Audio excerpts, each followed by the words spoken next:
This is the Open University.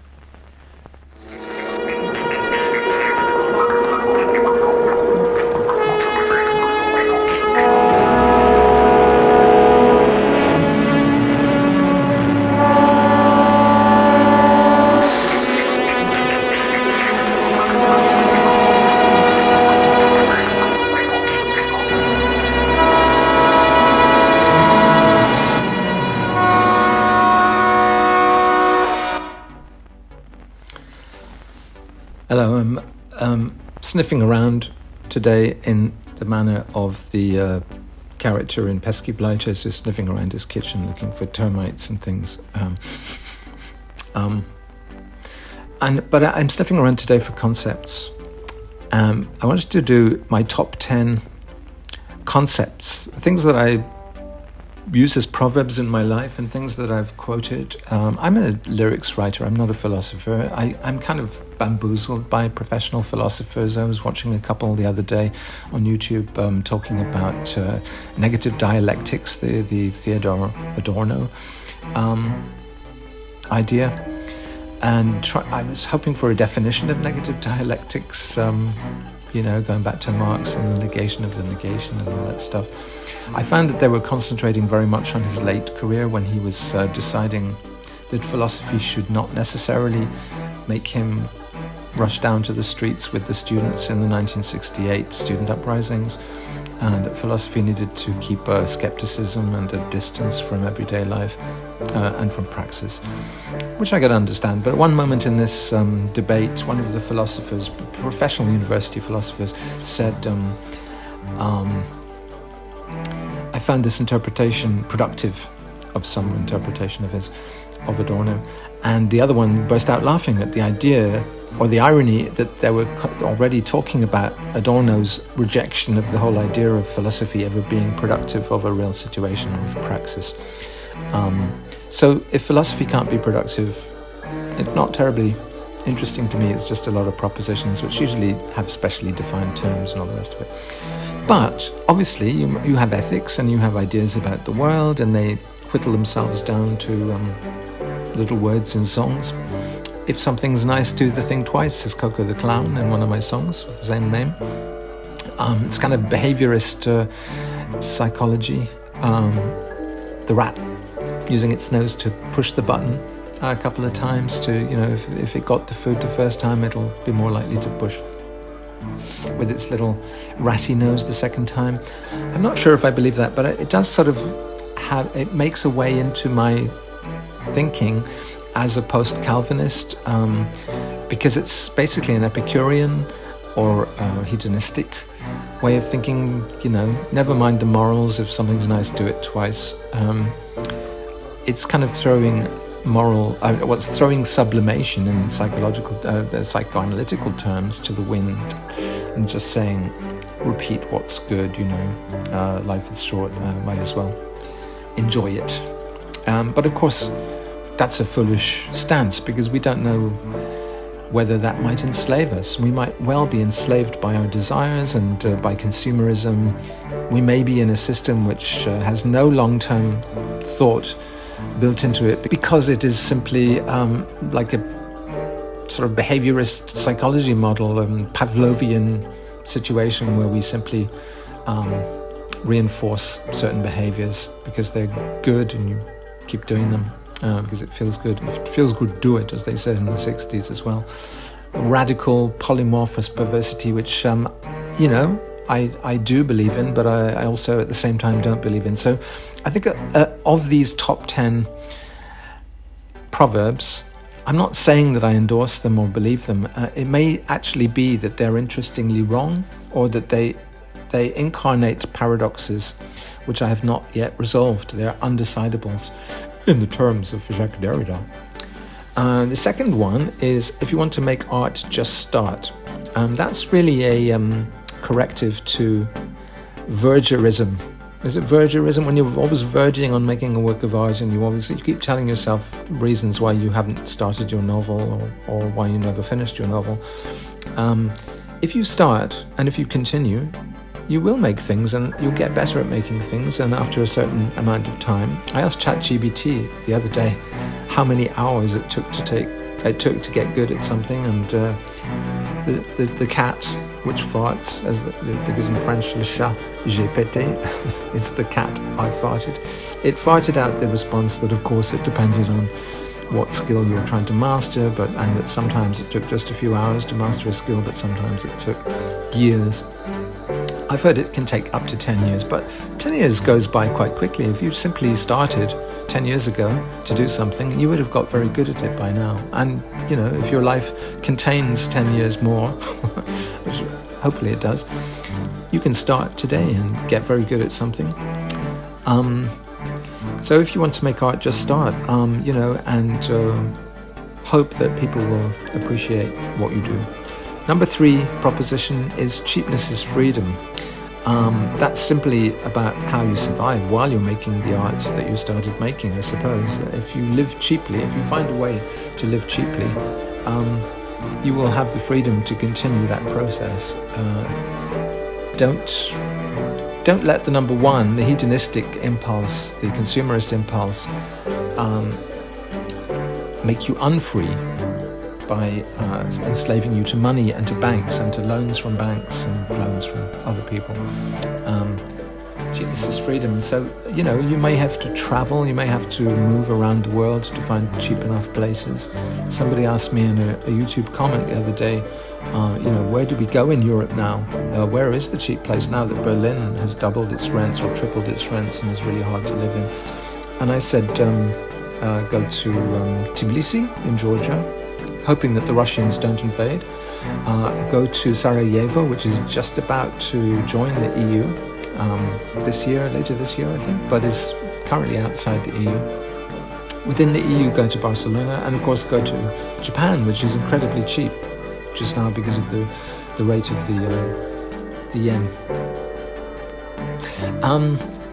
Optimize your marginality is number 4, and this I remember becoming very important to me circa Tender Pervert in about 1988. It became one of my slogans. I realized I was not going to break through to the mainstream pop audience, which would have been a curse anyway, because, A, you would lose your privacy by becoming that kind of celebrity. B, you would appeal probably to a fickle audience, maybe teenagers who would forget you within a couple of years as they matured. And C, you would probably have to abandon the most interesting elements of your own writing process in order to get that kind of mainstream appeal, because people don't really want to be challenged or pushed outside of things they've already thought about and already agree with. You have to, in a way, be against the grain to be an interesting writer. And people who are against the grain are a threat until they're suddenly told that they're geniuses or they're endorsed by somebody with authority or power or money or whatever. So optimize your marginality. That means make the most of the fact that you're not central. And how you do that, how you make the most, is that you have the right to be unpopular. A little bit maybe troll-like. You have the right to be a troll. You have the right to say what people don't want to hear, to be a provocateur, to be to say things which are taboo or which are dangerous or which will even be suppressed and repressed and censored, and for which you will be pursued and insulted. These are all going to happen if you optimize your marginality, or else you will be shunned and ignored. And shunning, in a Puritan culture, shunning was one of the most powerful tools the majority had to silence minority voices or witch-hunted individuals. So optimize your marginality, but not without a sense that it's going to cause you pain and suffering. Number 5, soulless. Self is the longing of the soulless for redemption. That is a quote from Adorno again, back to Adorno, and it appears in Minima Moralia, his reflections on damaged life, which appeared, I think, in 1944, during the Second World War. He famously said that there could be no poetry after Auschwitz, so I guess it was during Auschwitz he was writing this, but it's a reflection. I often compare it to blogging, really. He's sort of blogging every day, a very short but very dense paragraph of philosophical reflection. And this particular one soul itself as the longing of the soulless for redemption.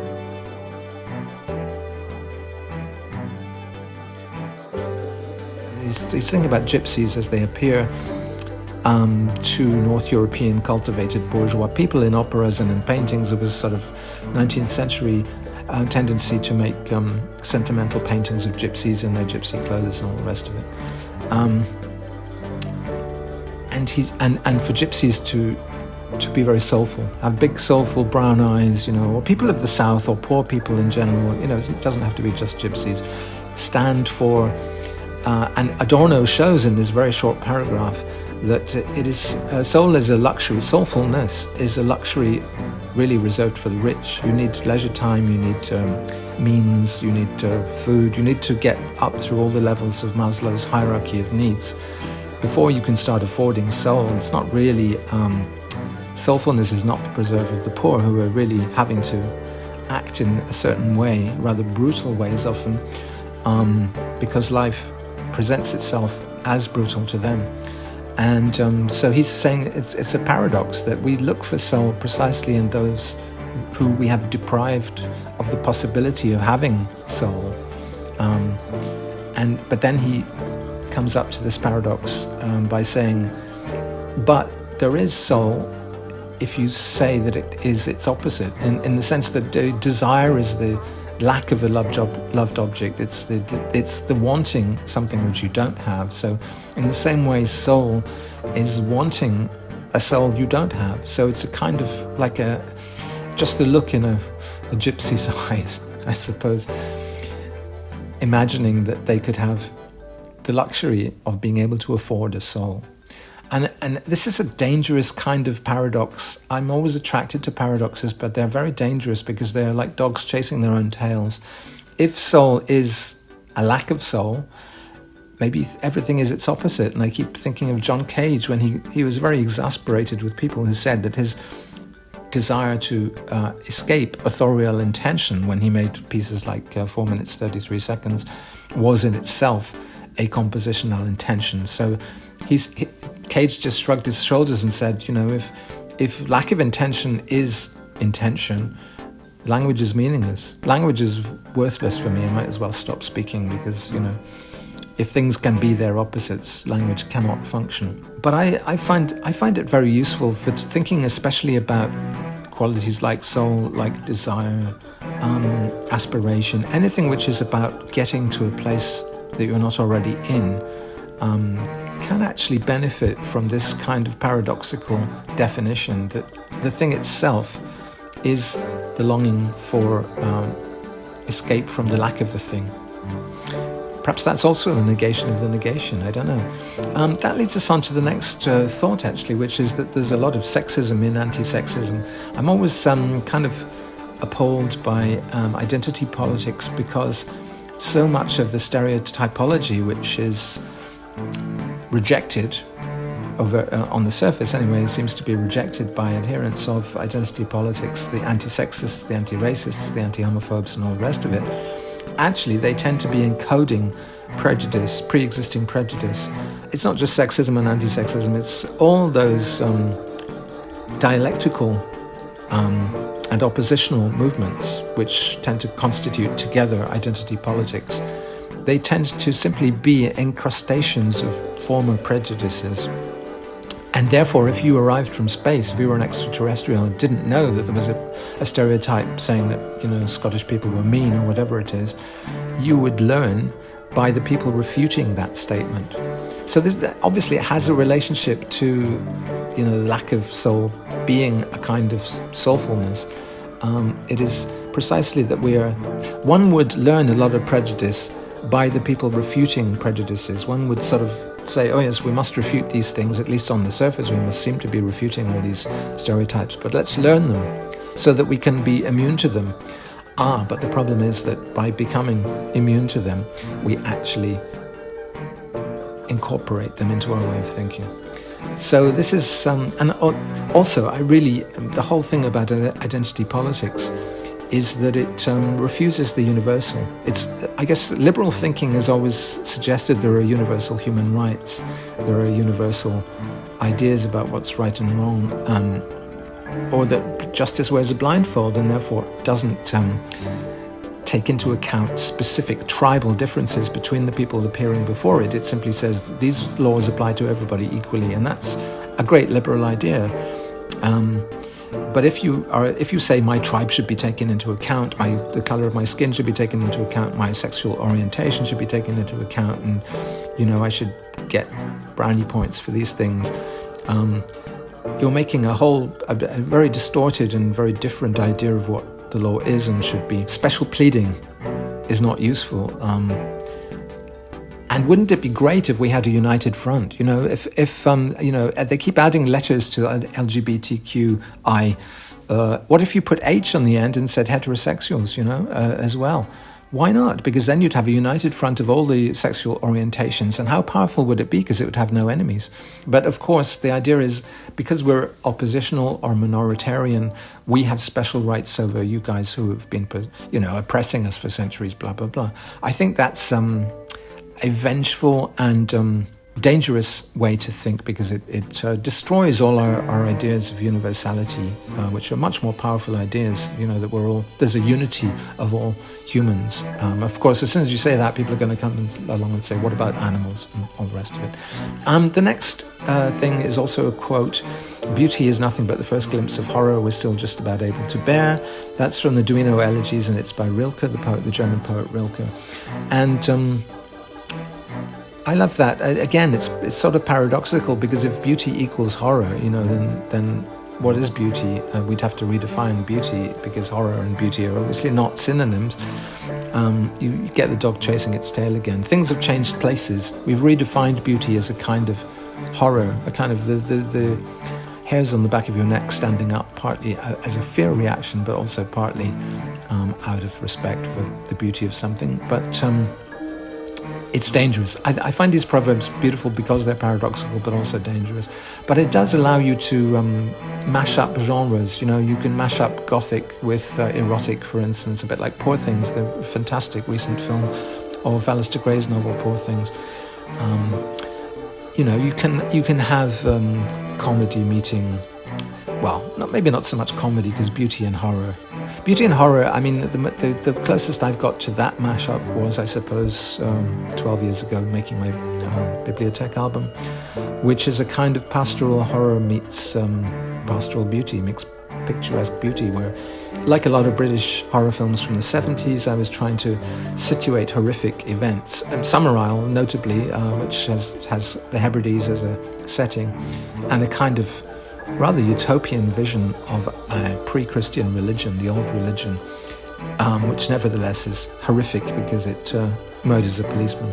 The next one, number 8 here, would be: in the future everyone will be famous for 15 people. And this is something I came up with as obviously a reference to Warhol's. Everybody will be world famous for 15 minutes. He was talking about a completely different media situation, where you had broadcasting and you had very concentrated, or Hollywood or whatever, concentrated mechanisms of fame, but that they would get shorter and shorter. You'd have a shorter career, but you'd have that basic kind of Hollywood-style fame. Of course, in the 90s, digital culture came along. I, amongst many others, was very excited by it, and I wrote an article in 1991 saying that, for a magazine in Sweden called Grimsby Fish Market, saying, we're not going to be world famous for 15 minutes. We're going to be famous in very precise ways to a little group of like-minded people. We're going to be in these echo chambers. We're going to be narrowcasting rather than broadcasting. And I think I said, the king is dead, long live the people. And I think I also said, pop stars nein danke. These were all slogans of that idea. I think I was kind of wrong. In a sense, the Clay Shirky kind of opened my eyes a bit to what I got wrong about that, which is that power laws dictate a sort of a pattern where there are still world famous people at one end of it, and then there's a long tail of people who appeal to very small numbers of people. So the famous for 15 people thing was true, but it was also not the whole picture. The whole picture is that we still have Taylor Swift, and we still have Momus, both at separate ends of that little diagram of power laws. power laws, in other words, that which the algorithm is very much a reflection of power laws. It's very aware of power laws, that that which is popular and is gaining popularity will snowball, whereas that which is not popular and is not growing at a sort of phenomenal rate will be neglected and continue to be neglected. So they're both true, and I didn't quite foresee the extent to which the old model would linger on. Number 9, every lie creates the parallel world in which it is true. This was came out in the Book of Scotland's, and I attribute this to Brian Eno, although I don't quite know where he said it. I think he might have said it on the Tube in an interview on the TV show called The Tube, but maybe he said something like it, which I then extrapolated into this idea that a parallel world, that lies can be a productive storytelling way to generate parallel worlds in which they could be considered true. This is not post-factual philosophy. I'm not actually saying there is no such thing as truth in our world. There are things which are more true than other things. I do believe that.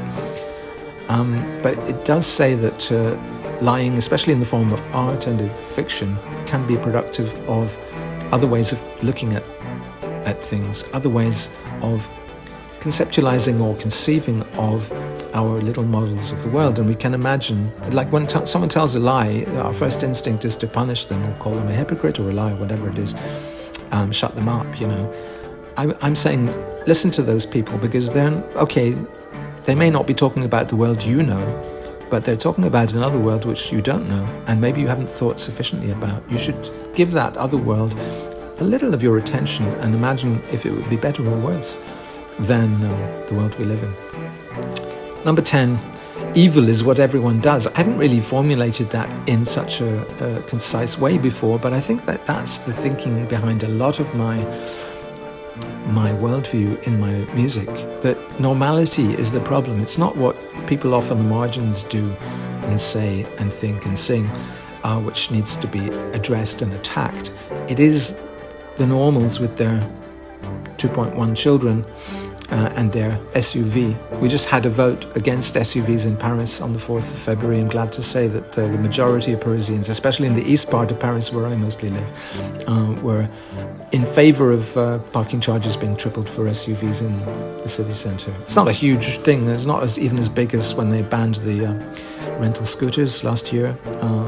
I was sad about that because I used rental scooters and enjoyed rental scooters. Anyway, evil is, and it does relate to this question actually, because people are so used to cars menacing them, killing them in large numbers on the streets, that they don't see them even, they sort of have faded into the background of what is normal and what is acceptable, although they are toxic. And they're currently, partly responsible for possibly destroying the planet in terms of climate change, pollution and all the rest of it. There's been a lot of backlash against ecological measures just in the last couple of weeks. The EU cancelling, because of the farmers' protests, cancelling all sorts of green measures like setting aside wild spaces or halving the use of pesticides and all the rest of it. These have been, because the farmers don't like these things, they've been bracketed. So normality, as we know it and as we practice it ourselves, is probably where you will find evil. I mean, people off in the margins can't really do much harm. What does harm is what we all do. That's something I believe very strongly, and that's very much, I guess you could say it's a little Wildian in the sense that every proverb in an Oscar Wilde play tends to be the reverse of the sort of received ideas, which Flaubert, for instance, made a fantastic dictionary of, the Dictionary of Received Ideas, which was the dominant thinking of the bourgeois class in Paris of the time. Flaubert summed them all up in a sort of banal way, a sort of satirical way. Oscar Wilde came along and flipped them over so that, whoever does not judge by appearances is superficial rather than the contrary. So I think because once you start rejecting normality as a kind of evil, as the locus of evil, whether intentional or not, you do have to start seeing everything in a kind of topsy-turvy way. The world is really the opposite of how it's normally portrayed. So you can see the appeal of these Wildean aphorisms which are turned on their heads. But of course, what I was saying earlier applies, that just as anti-sexism contains a lot of sexism, so the Wildean aphorisms simply contain the boring old cliche aphorisms of the normal people. I think this stance also reflects my Calvinism or post-Calvinist kind of background. My immediate family, some of them are Plymouth Brethren, and my grandparents on my father's side were Plymouth Brethren. So there was an idea, the Calvinist idea, that you should be ascetic, you should withdraw from the world because worldliness is evil. And there's a fantastic book by Max Weber, The Spirit of Capitalism, Protestantism and the Spirit of Capitalism, which says that, the whole capitalist system is very much based on this hatred of the world and of a kind of embrace of worldliness in a kind of mistrustful way, which was based on Puritanism and the Protestant Revolution. So I kind of have bought, although I'm not a Calvinist in any religious sense, I'm post-Calvinist in the sense that I reject worldliness, and I kind of am very suspicious of it. Anything that the mainstream, the normal people are telling me is good and desirable, I'm going to be very suspicious of. It's kind of, you could call it perversism. I made an album called Tender Pervert, and God, it was referring to God being the tender pervert, but it's a kind of worldview which I discovered maybe in Serge Gainsbourg or in certain libertine authors of the 19th and 20th century, especially French authors. I guess going back to de Sade to some extent, the idea that of an aristocratic libertinism, which rejects the petit bourgeois and bourgeois norms. Also, my experience in Japan has given me a totally different perspective on Western thinking. So the idea that, you're free in the West by alienating yourself, by withdrawing from society, by withdrawing from roles and stereotypes. Actually, in a collectivist society like Asian societies like Japan, freedom is precisely in your embrace of roles and stereotypes. So that's been another way for me to flip these values, to see. But I mean, the weakness inherent in that is that I've often embraced conservative positions in Asian societies, which I wouldn't have tolerated in the West, because I felt I was close enough to the West's ruling class to need to be critical of it. Whereas in Japan, for instance, I see things as a refreshing alternative to our ways of thinking. And often I should have challenged, from a Western perspective, some of those Japanese habits. Another general statement I should make about these 10 ideas is that I'm usually against the teleological. The teleological, the telos, is that which ought to be. The temptation to see the world as it ought to be in terms of the sadness of things. And the world is not as it ought to be, the world is as it is. And it's, you can't say that what goes around comes around. You can't say that things will turn out all right in the end. They always do, until they don't. You shouldn't just go around feeling grateful or trying to be positive about things as they are. That's not going to help anything. The anti-teleological, it's about the journey. Why should it necessarily be about the journey? All that stuff. I think my rejection of the teleological comes from my immersion in existentialism and the idea of the absurd. That life is absurd. The idea you get in Ionesco and Beckett and, Nietzsche to some extent, that there is not an inherent orderliness. There is no God making everything right and punishing the bad people in the end in a kind of magical place, full of cauldrons and furnaces and little white clouds and harps and whatever. Why should there be this kind of, and who would decide? Well, I suppose God would decide, really.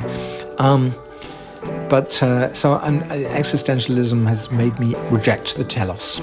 Nietzsche, get back to Nietzsche. If that's not going to be the case, perhaps there should be things like a will to power, or we should assume a revaluation of all values. We should bring onto our own shoulders the responsibility of working out a kind of model of life which works for us. That could be as good a solution to depression and nihilism, which people suffer from very much, or Weltschmerz, as they said in the 19th century, the kind of weariness, world weariness, as any kind of redemptive thinking, or me time, or New Age philosophy, or whatever it is people turn to today. That's my top 10 ideas. Thank you for listening, and I think I'm going to go off and clean my nose. Open University.